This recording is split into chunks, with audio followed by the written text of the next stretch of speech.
এই চলে এলাম নিয়ে নতুন ব্লগ আপনাদের সামনে। আমি তৈরি করতে চলেছি সয়াবিন কষা। তো সয়াবিন কষা করতে হলে সব থেকে আগে কড়াইয়ের মধ্যে এই সয়াবিনটা দিয়ে জলের মধ্যে দিয়ে ফোটাতে হবে। জলের মধ্যে ভালো করে ফুটিয়ে নেওয়ার পর তারপরে দেখবেন যখন একটু একটু ফুলে ফুলে গেছে, তারপরে গ্যাসটাকে বন্ধ করে এটাকে রেখে দেবেন। মশলার জন্যে এবার দুটো বড় পেঁয়াজ মিডিয়াম সাইজে নিয়ে নেবেন। সাত কোয়া রসুন দেবেন। 7 কোয়া রসুন দেওয়ার পর টমেটো দেবেন, আদা আর কাঁচা লঙ্কা দেবেন 2-3টে। মশলার সাথে একটুখানি ক্যাশিউ অনিয়ন আইটিসি মাস্টার শেপে দিতে পারেন। যদি আপনার কাছে এটা না থাকে তাহলে আপনি কিছু কাজু বাদাম কিংবা আপনি এমনি নর্মাল যে ঘরে বাদাম থাকে সেটা দিয়েও করতে পারেন।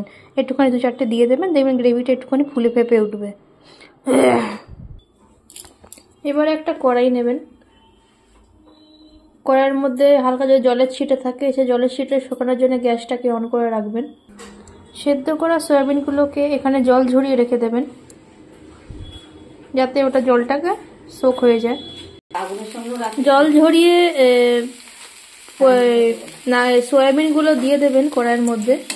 ভালো করে চিপসে দেবেন যাতে জলটা বেরিয়ে যায়। আর এটার মধ্যে একটুখানি হালকা তেল দিয়ে একটু হালকা নাড়াচাড়া করে নেবেন যাতে একটুখানি ফ্রাইড হয়ে যায়।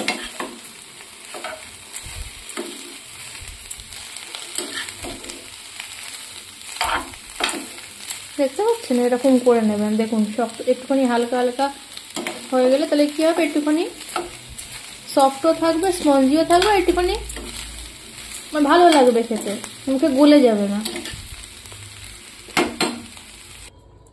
কড়াই থেকে বার করে সয়াবিনটা এরম করে হাফ ব্রাউন করে এরম করে রেখে দেবেন। রাখার পর কড়াইতে হালকা করে একটু তেল দেবেন। তেলের মধ্যে একটুখানি জিরে দেবেন,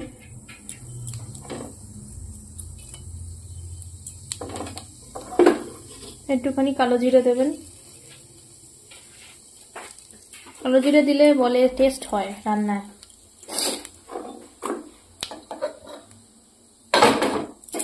দেওয়ার পর একটু হালকা করে নাড়বেন।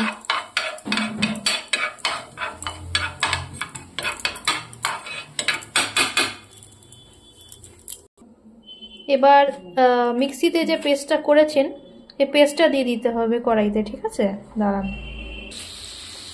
এবার কড়াইয়ের মধ্যে মশলাটা দেওয়ার পর ভালো করে কষাবেন।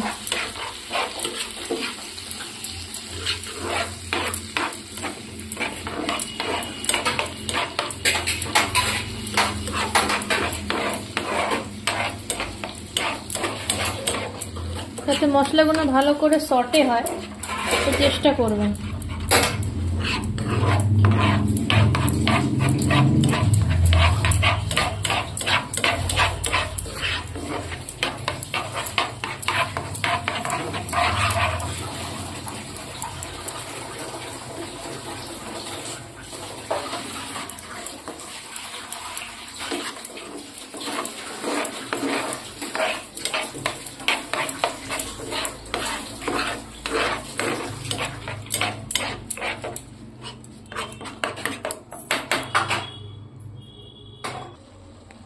এবার মশলার মধ্যে একটু ধনে গুঁড়ো দেবেন,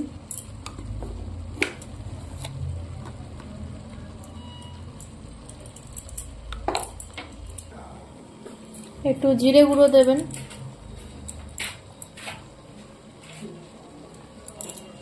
সব পরিমাণ মতন দেবেন যাতে টেস্ট হয়।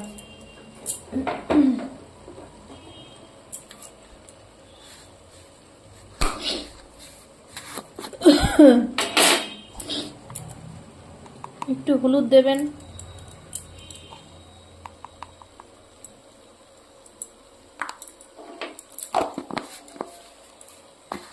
আপনারা অবশ্যই ভাবছেন আগে থেকে যে জিনিসটা একটু হলুদ হয়ে আছে মশলাটা, হলুদ দেওয়ার আগেই আপনার কোশ্চেনের আনসারটা আমি দিতে চলেছি যে এখানে যে মশলাটা আমি দিয়েছিলাম আইটিসি যেটা ক্যাশু অ্যান্ড অনিয়নের মধ্যে, ওটার মধ্যে অলরেডি একটু হলুদের মিক্সচার আছে, তাই জন্য আপনি হলুদের জিনিসটা বাদ দিতে পারবেন।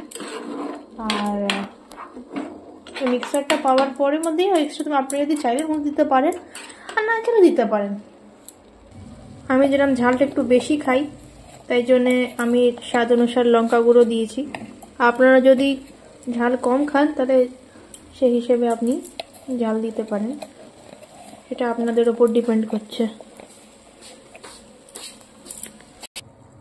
নিয়ে নাড়তে থাকবেন যতক্ষণ না মশলাটা কষছে, মশলাটা যতক্ষণ না তেল ছাড়ছে ততক্ষণ নাড়তে থাকবেন।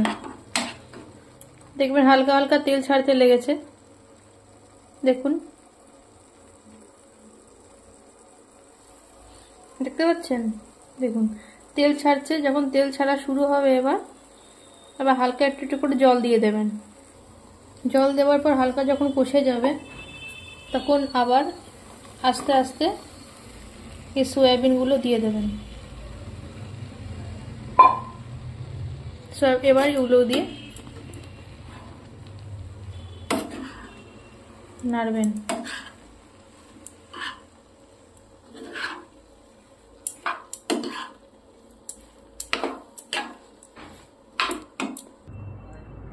এবার হালকা নাড়ার পর হালকা জল দিয়ে দেবেন।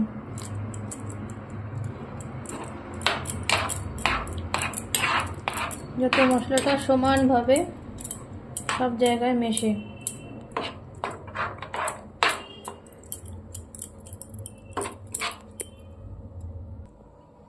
এবার যেটা মেন সেটা হচ্ছে স্বাদ মতো নুন।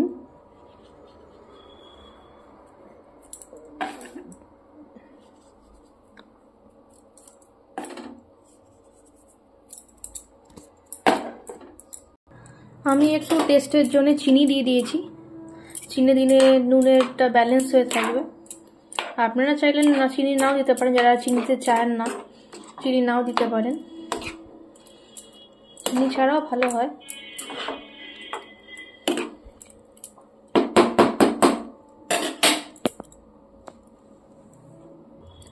আর লাস্টে গরম মশলা দিচ্ছি, আর নামিয়ে একটু ঘি দিয়ে দেবো, এটা আপনাকে দেখাবো। আগে গরম মশলাটা দিয়ে একটু নেড়ে দিই, আর এই বাটারটা দিয়ে দেবেন। দেখুন কিরকম ফুটছে, এরকম করে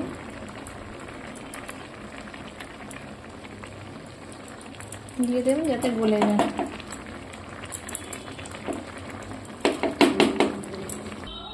এই যে হচ্ছে সয়াবিন কষা। খেয়ে দেখে বলবেন, রান্না করে বলবেন কেমন লাগলো আপনাদের, জানাবেন, রিভিউ দেবেন। থ্যাংক ইউ, ভালো থাকবেন, বাই।